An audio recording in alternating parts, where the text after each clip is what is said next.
Ya, halo, selamat datang lagi di channel gua. Ini edisi atau video keempat ya. Jadi gua udah bikin 3 video di awal. Banyak banyak kekurangan lah. Ya, tapi gua akan coba perbaikin lagi. Soal sound ini gua coba yang beda lagi. Sekarang udah subuh ya, jam 3.43 hari Sabtu, tanggal 7 Agustus 2021. Oke. Gua di edisi kali ini akan bahas yang lagi hangat-hangatnya ya. Jadi kita akan bahas seorang sosok pemain atau pesepak bola yang bikin dunia ini ramai dalam 24 jam terakhir. Semua orang ngomongin soal dia ya. Jadi lu pasti tahu kita akan bahas soal Lionel Messi ya. Jadi ini menarik banget, karena semua orang membahas dia dari berbagai sisi. Ada yang sebagai fans setuju dan tidak setuju, ada yang sebagai praktisi melihat bagaimana fit in gak fit innya kalau dia pindah atau dia tetap di stay di Barca gitu. Ada yang slow, ada yang sok tahu, jadi macam-macam ya. Kemudian juga mengaitkannya juga dengan atau menganalisanya juga dengan politik di La Liga itu sendiri ya. Jadi antara Laporta misalnya dengan Tebas, kemudian juga dengan CFC ya. Ini investor dari Luxembourg kalau nggak salah, CFC ya. Ini lembaga keuangan yang biasanya kalau gue bilangnya sih burung bangke ya.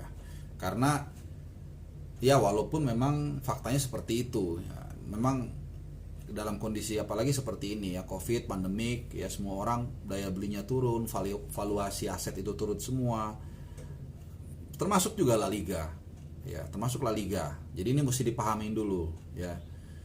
Ketika kita menganalisa sebuah masalah ya, sebuah peristiwa, kita harus melihat dulu dari dasarnya atau secara luas dulu.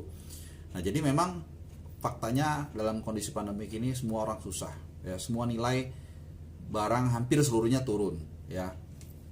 Karena apa? Karena orang butuh duit untuk bertahan hidup ya. Jadi termasuk juga La Liga, termasuk juga turunannya itu klub-klub Barcelona dan sebagainya. Nah, suka atau tidak suka, mereka butuh duit. Datanglah CFC ini untuk mencoba membantu dalam tanda kutip menyuntikkan dana sebesar berapa? 2.700 miliar ya. Luar biasa. 2.700 miliar euro ya. Nanti gue akan insert di sini ya, berapa dalam rupiah. Jadi dalam rupiah ini 45 triliun, 45, sekian triliun. Nah, jadi luar biasa besarnya. Ini ya itu tadi ya, mungkin seperti keluarga ya. Jadi nggak ada duit pusing, ada duit berantem ya. Berantem, masing-masing merasa ada yang lebih berhak dan merasa ada yang dia rasa tidak berhak gitu ya. Tentu dalam hal ini Barcelona dan Madrid merasa paling berhak, kuenya lebih banyak ya. Terus terang gua nggak terlalu tahu detail ya, dan gua rasa kita juga jangan terlalu jelimet lah bahasnya supaya nggak pusing. Tapi intinya mereka ingin porsi duit yang besar dari pembagian atau dari duit dana segar yang dikasih CFC tersebut ya ke La Liga. Ini yang pertama. Yang kedua, soal in return ya, nothing freelance. Tentu dia ngasih duit, atau bukan ngasih duit ya, tapi memberikan suntikan investasi ke La Liga, ada in return. Nah, CFC ini meminta 10% dari pendapatan hak siar TV selama 50 tahun. Nah, ini yang menarik ya. Ini yang menarik. Kenapa?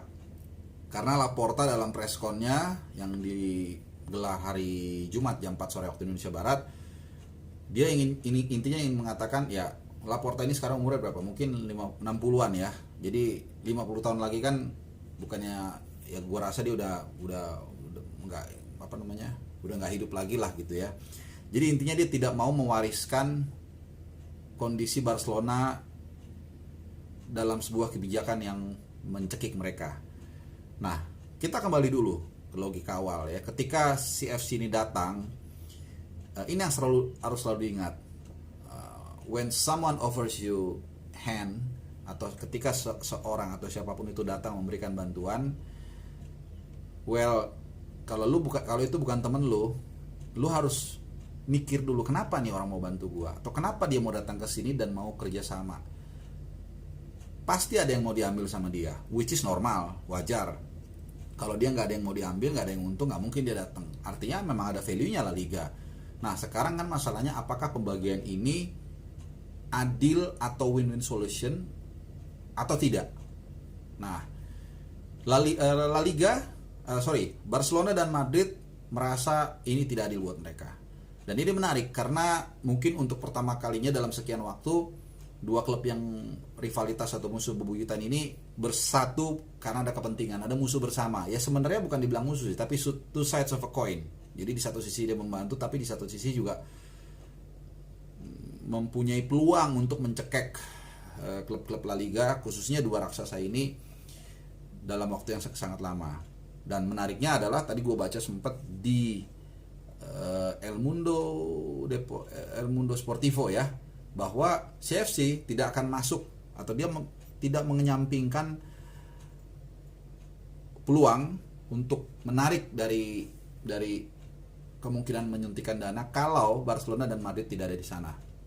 So again, ini menunjukkan bahwa Barcelona dan Madrid punya daya tawar yang cukup tinggi, dan memang faktanya seperti itu. Nah sekarang kita kembali ke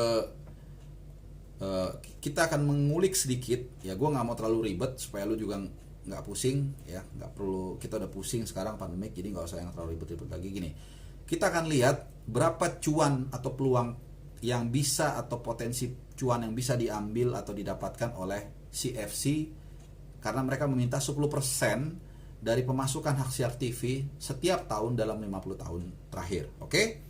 Nah, kita akan hitung. Kita akan mengkomparasikan musim 2017-18 dan 18-19. Jadi 17-18, 18-19. Kenapa gue ambil komparasi ini? Karena disinilah tahun dimana pertandingan atau liga berlangsung secara normal ya, jadi full. Karena kalau 19-20 gue ambil, apalagi 20-21, kita tahu karena ada pandemik, jadi tidak nggak sempurna lah satu musimnya itu. Jadi parameternya atau ya bahasa kerennya margin of errornya tuh, standar deviasinya kalau di statistik itu besar ya. Jadi kita ambil komparasi yang apple to apple. Oke, 2017, 2018 dan 2018, 2019. Gue akan men-share ke lu secara gampang aja, oke? Supaya juga lu ada gambaran, gak usah terlalu jelimet lah yang seperti gue bilang tadi, oke? 2017, 2018 total income dari TV La Liga ya, seluruh tim La Liga adalah 1.000 atau 1, berapa euro million sejuta, berarti 1,326 miliar euro. Oke. Di tahun kedua menjadi 1,42. Ini gua ambil kalkulator ya. 1420. Jadi di tahun kedua 1,42 miliar euro. Tahun sebelumnya 1,326 miliar euro. Nah, kita kan lihat selisihnya. 1,326 dikurang 1,420. Yaitu kenaikan ada 94 juta euro. Nah, ini presentasi kenaikannya adalah 7%, ya, sekitar 7%. Artinya ya dari tahun 2017-18 dan 2018-2019 ada kenaikan income revenue TV La Liga sebesar 7%. Oke, supaya kita nggak terlalu jelimet, kita ambil angka ini. Jadi tiap tahun ada kenaikan. Ya, kalau kita ambil rata 7%, berarti ya kalau kita hitung dalam waktu sekitar, gue akan merangkum ini ya, dalam waktu sekitar 15, mungkin sekitar 10 kali 7, sekitar 13 musim mungkin ya. Setelah 13 musim ya, ini akan mencapai 2 kali lipat ya. Kita ambil aja 15 tahun lah. Setelah 15 tahun ya hak siar La Liga akan naik 2 kali lipat. Artinya apa? Artinya ya, kalau kita hitung ya, misalnya contoh 10 CFC minta 10% ya dari revenue yang sekarang selama 50 tahun. Intinya 15 tahun lagi ya, CFC akan mendapatkan 2 kali lipat dari yang didapatkan hari ini. Itu baru bicara 15 tahun lagi ya. Kemudian 30 tahun mungkin gak sampai menjadi 3 kali lipat. Setelah 45 tahun ya 4 kali lipat. Jadi ini yang dikatakan debt trap ya. Jadi jebakan pinjaman. Sama kalau lu kayak leasing mobil atau rumah, itu seolah-olah awalnya bunganya kecil sebenarnya. Tapi lama-lama itu di akhir tahun atau di bulan terakhir itu luar biasa ganasnya. Nah ini gue gak akan terlalu detail. Tapi intinya dalam jangka 50 tahun CFC akan untung berlipat-lipat. Nah inilah yang menurut gue dihindari oleh Laporta dan juga Madrid ya. Mereka tidak mau menjadi sapi perah. Nah sekarang masalahnya balik lagi tadi. Jadi oke ya, biar gampang ingetnya sebelum gue lebih jauh, intinya adalah CFC ini kalau kita hitung secara proyeksi finansial dalam 15 tahun naik 2 kali lipat, 30 tahun naik 3 kali lipat, 45 tahun naik 2, 3, naik 4 kali lipat, bahkan mungkin sampai 5 kali lipat. Ini luar biasa, ya luar biasa besar. Nah, masalahnya memang tim-tim La Liga, khususnya klub-klub besar ini juga nggak punya pilihan. Ya saat ini siapa yang mau menggelontorkan duit 45 triliun? Ya nggak banyak. Semua pada ikat pinggang, semua mencoba untuk mengkeep duit. Nah disinilah peran dari seorang Laporta yang ya, kalau kita bicara Laporta karena dia baru saja mengambil satu kebijakan yang membuat ramai ya, dengan membatalkan kontrak Messi. Memang dia nggak punya pilihan. Dia harus menyelamatkan klub ini. Ya, menyelamatkan klub ini. Dan kalau kita dengar ya press con-nya dia kemarin ya, hari Jumat sore, ini ada beberapa kata yang sering dia sebutkan, yaitu soal keuangan, soal aturan ya, artinya aturan yang dianggap membebat atau mengekang pergerakan mereka ya, dan juga soal apa lagi ya yang dia sering ngomong itu ya, sejarah klub ya. Jadi memang selalu ada antara idealisme, romantisme dengan pragmatisme, itu selalu harus beriringan. Nah pada satu titik kedua hal ini tidak bisa berjalan beriringan, harus memilih salah satu. Nah cuman masalahnya seperti banyak yang juga orang singgung bahwa ini nggak gampang untuk katakanlah memecat Messi dalam tanda kutip ya. Makanya dalam press conference tersebut beberapa kali dia, ketika wartawan menanyakan soal Messi, soal Jorge Messi, ayah yang juga menjadi agen dia, ini dia selalu tutur katanya menjadi lembut, intonasinya turun. Nah ini menarik ya kalau kita lihat dari sisi aspek komunikasi. Artinya dia juga nggak mau mendepak Messi begitu saja. Kita semua tahu bagaimana Messi ini adalah legend di Barcelona. Ya gue nggak mau memperdebatkan Messi itu harus di stay di Barca atau enggak, loyal atau enggak. Ya itu lu bisa debat kusir sampai 5 hari 5 malam nggak selesai. Ya kalau dibilang, intinya sih kalau dibilang Messi bertahan ya perlu, iya pasti akan memberikan exposure lebih dan sebagainya, marketing dan sebagainya. Ya permainan lu bisa debatable lah. Tapi ya nggak ada dia pun betul, Barca memang ada di situ, players come and go, but the club stay forever mungkin ya. Nah, tapi gue nggak mau debat ke situ. Yang gue mau bilang adalah situasi sulit ini dihadapi Laporta, antara aturan yang mengekang dari La Liga ya, termasuk salary cap, kemudian juga pinjaman dari CFC yang dibutuhkan tapi juga mengekang dengan tadi yang udah gue jelasin, dan yang terakhir adalah soal Messi ya, bagaimana Messi ini menjadi kayak bola panas sebenarnya. Nah sekarang kan bola ada di Messi ya, gampangnya ginilah, Barca bilang aduh sorry ya, gue sangat berterima kasih sama lu adalah ikonik, lu membuat Barcelona yang hebat, tapi gue gimana, nggak bisa gaji lu lagi. Nah itu kan bukan soal loyal atau profesional, itu keadaan gitu. Jadi ukuran loyal itu kan susah mungkin untuk diukur begitu ya. Parameternya tuh agak abu-abu. Jadi gue bukan mau debat ke situ, tapi gue hanya ingin mengatakan bahwa Laporta menghadapi situasi yang sulit. Ya memang seorang presiden klub ini seperti nakoda atau seperti pilot. Ya mereka akan diuji keahliannya ketika menghadapi badai. Ketika tidak ada badai ya normal-normal aja, kayak lu lihat dalam mungkin 10-15 tahun terakhir, paling ada goncang-goncangan dikit, tapi pada akhirnya nggak terlalu repot. Sama juga pilot itu paling dibutuhkan ketika emergensi, ya kemampuan dia dan intelijensi dia. Nah balik lagi tadi, sekarang masalahnya adalah Barcelona, Madrid dan La Liga ini mau dibawa kemana?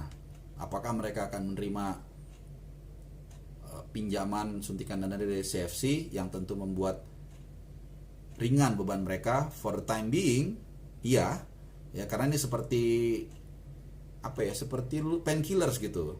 Ya ketika lu main bola, lu ada cedera mungkin agak memar, lu painkiller sembuh, tapi kan tetap harus ada treatment jangka panjang. Nah inilah yang di sini sulitnya. Nah bola panas sudah ada di Messi sekarang, ya kemudian juga sorotan jadi juga ke otoritas La Liga ya, di si Tebas yang memang ya ini orang kelihatannya bukan cukup ya, tapi cukup licin lah ya. Tapi memang seperti itulah, pada dasarnya harus lihai tapi harus juga tidak merugikan banyak pihak. Nah sekarang Messi, bola ada di Messi. Pertanyaannya adalah apakah Messi akan stay di Barcelona ya dengan gaji yang mungkin lebih rendah lagi? I don't think so.